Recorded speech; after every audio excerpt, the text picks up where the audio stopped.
Boa noite, meus amigos. Tentando uma terceira vez, vamos ver se o sinal dessa vez não falha. Estamos brigando contra a tecnologia, mas enfim, tentando reiniciar a nossa live das quintas-feiras do projeto Encontros com o Clínico Geral. E o nosso tema de hoje para falar sobre prevenção do câncer. Pelas estatísticas atuais, nós sabemos que uma entre cada 5 pessoas terão um diagnóstico de câncer ao longo de sua vida. É uma estatística um pouco preocupante, né? Realmente a incidência grande, sabendo que alguns tipos de câncer têm afetado pessoas mais jovens, que antigamente a gente pensava câncer é doença de pessoa idosa, terceira idade, né? Mas alguns tipos de câncer têm acometido pessoas mais jovens, abaixo dos 50 anos. E se trata, por definição, de um crescimento desordenado de células do organismo que podem invadir tecidos e órgãos e que, se não for tratado, inexoravelmente vai levar à morte. Mais cedo ou mais tarde, dependendo da agressividade desse tumor, desse tipo de câncer. Normalmente a gente tem entre os tipos mais comuns, praticamente 33% um terço dos tipos de tumor, eles acometem pulmão, mama e a região coloretal. Então isso mais ou menos é um terço, né? 33% de todos os casos. E outros, qualquer outro órgão pode estar envolvido aí num percentual menor. Como é que a gente pode conversar para ter o que a gente pode fazer efetivamente a respeito disso, né? Evidentemente que você deve fazer o seu check-up anual, não deve abrir mão disso com o seu clínico, com o seu médico. Tem que falhar nesse check-up anual e através desse check-up você tem uma avaliação clínica, uma entrevista, um exame clínico geral, exames pedidos de acordo com o seu caso, evidentemente cada caso é um caso, né? E temos alguns protocolos já que estão bem estabelecidos, né, sobre a prevenção do câncer, né? Por exemplo, a colonoscopia, né, que é o exame do intestino grosso, né, através de um colonoscópio, que era recomendado para todas as pessoas acima de 50 anos, ultimamente com incidência de mais casos de câncer coloretal em pessoas mais jovens, já após os 45 anos. Esse exame deve ser feito como rastreio para câncer de colo, né? Muitas vezes você encontra pólipos que são retirados durante o exame, e desses pólipos que forem retirados, né, um percentual deles poderia se virar uma doença maligna. Então, se a pessoa faz o exame regularmente, de acordo com a orientação do seu médico, você pode evitar que essa doença apareça. E proscrever essa doença da face da Terra, quer dizer, se todas as pessoas idealmente pudessem fazer isso, o câncer de colo não apareceria mais. Você começaria ou pegaria ele sempre no estágio inicial ou pré-inicial, em que você tem um tratamento local fácil, né? Os exames, você pode também pesquisar sangue oculto nas fezes. Muitas vezes a pessoa tem um tumor que tem um sangramento subclínico, né, microscópico, não é percebido. Então, se você faz um check-up, uma pesquisa de sangue oculto nas fezes, se ele der positivo, pode ser uma pista para você começar a investigar essa área precocemente.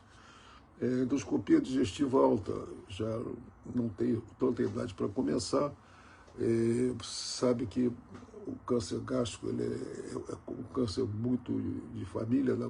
Tem incidência alta em muitas famílias, então se você tem história familiar, deve procurar o seu médico para perguntar quando você deve começar a fazer essa pesquisa, esse rastreio, né? Pacientes fumantes, pacientes com efizema, pacientes que tiveram história de câncer de pulmão na sua família, principalmente os parentes mais próximos, pai, mãe, tio, avô, podem se submeter à tomografia pulmonar de baixa dose. A tomografia é um exame de imagem que a pessoa toma muita irradiação. Então, fazer tomografia toda hora tem o seu risco da irradiação produzir doenças ao longo do tempo. Mas existe essa tomografia para o pulmão de baixa dose de radiação que deve ser feita nos casos específicos. Procure o seu médico e veja se você está nesse grupo, que você tenha que fazer esse acompanhamento. As mulheres, todos sabem que depois de uma certa idade, deve fazer seu exame ginecológico anual, uma mamografia depois de 39 anos, ultrassom de mama para detecção precoce do nódulo ou tumor de mama, assim como o autoexame que a mulher faz durante o banho. É muito importante isso, né? No homem, mais temido é o câncer de próstata, que vem aumentando a incidência também, e também em pessoas mais jovens, com alto grau de agressividade.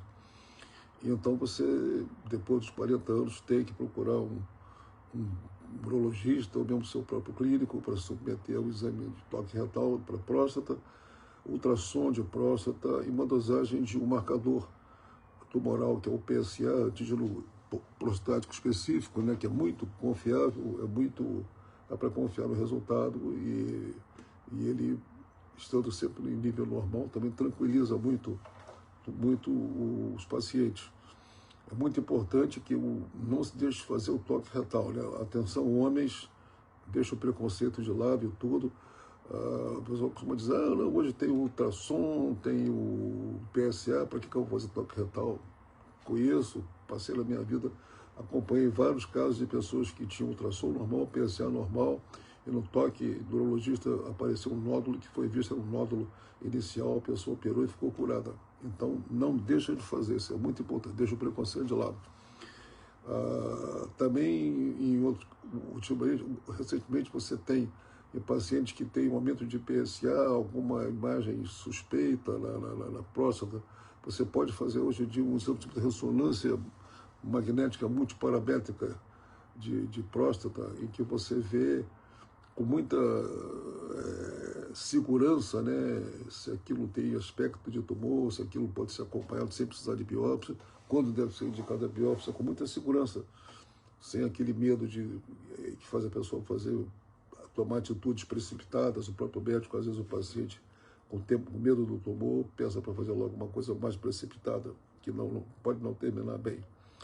Existem hoje vários marcadores tumorais no exame de sangue que se fazem check-up, eles são aumentados em alguns tipos de câncer. Isso aí até não está muito bem estabelecido, se deve ser feito de rotina ou não, porque nem sempre o marcador aumentado significa que você tenha um tumor naquela área que o marcador diz, porque muitas vezes outras entidades, outras situações fazem o marcador aumentar. Mas eles certamente são muito seguros para acompanhar pacientes que tiveram diagnóstico, foram operados, ou fizeram quimio ou radioterapia, e o marcador serve para saber se existe alguma recidiva ou nova incidência de complicações, metástases do tumor, e também são muito, muito indicados para isso. Agora, o que a gente pode fazer mais? Assim, nós temos dois tipos de tendência ou atitude que podem nos fazer ficar com mais chances de adquirir um câncer. Você tem a tendência genética familiar. Isso a gente não pode evitar, porque nós nascemos já com essa tendência. Uma vez sabido isso, fala com o seu médico e vê se o tipo de câncer da sua família são de incidência familiar, o que você tem que fazer em relação a isso. Você não pode evitar, porque isso você não pode escolher o dia que você vai nascer, mas você tem como rastrear isso com uma certa segurança e com bastante precaução. E tem o estilo de vida. O estilo de vida, que estilo de vida a gente pode fazer para a prevenção de algum tipo de câncer? Por exemplo, evitar o tabaco, câncer de pulmão, câncer de boca, câncer de esôfago, câncer de garganta, câncer de corda vocal, todos eles são estimulados. Câncer de bexiga também pelo uso de tabaco, pelo uso do cigarro, né? O álcool, relacionado com vários tipos de câncer também, não só de fígado, como de esôfago, né? Uma dieta rica em gorduras associada com vários tipos de tumor também. Ultraprocessados, alimentos gordurosos, são muito produtores de câncer, entre aspas, né? O sedentarismo, a atividade física, o exercício regular, bem orientado, ele contribui para a saúde geral, não só cardiovascular, como também na prevenção de câncer. E não esquecer das vacinas. Você tem as vacinas para o HPV, né, o papiloma vírus nas moças, das mulheres, que previnem com muita eficácia câncer, condiloma e câncer de colo de útero, câncer de útero. Vacina para hepatite B. A hepatite B, muitas vezes, ela acomete a pessoa, vira uma hepatite crônica, leva para cirrose e câncer. Então, você tomou da hepatite B, que é uma vacina muito boa e segura, você pode prevenir isso.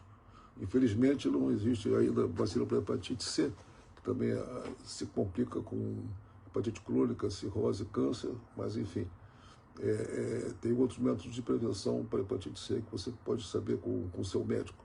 Então, resumidamente, nós temos todo esse cabedal de atitudes, né, desde o check-up regular, periódico, né, e até os exames relacionados com imagem, exames de sangue, marcadores tumorais, uma série de coisas de auxílio profissional que você pode, digamos assim, contornar, cercar a sua possível doença com certa segurança. E hoje em dia nós temos um avanço na terapêutica fantástico, né? Isso é tema para outra conversa, outra consideração, e chamando um especialista na área, porque tem muita coisa, muito tipo de tumor que, quando eu era formado, recém-formado, mesmo no meio da minha atividade médica, tumores que não tinham a menor condição de tratamento, mas que hoje em dia você cura alguns, retarda outros, enfim. Tem muito progresso, felizmente, e muita luz no fim do túnel para alguns tipos de câncer que nós achamos que eram irreversíveis e irremediáveis, tá bom? Então, um grande abraço para vocês. Para segunda-feira falaremos sobre as próximas lives, e o tema delas, grande fim de semana. Fiquem com Deus. Até lá.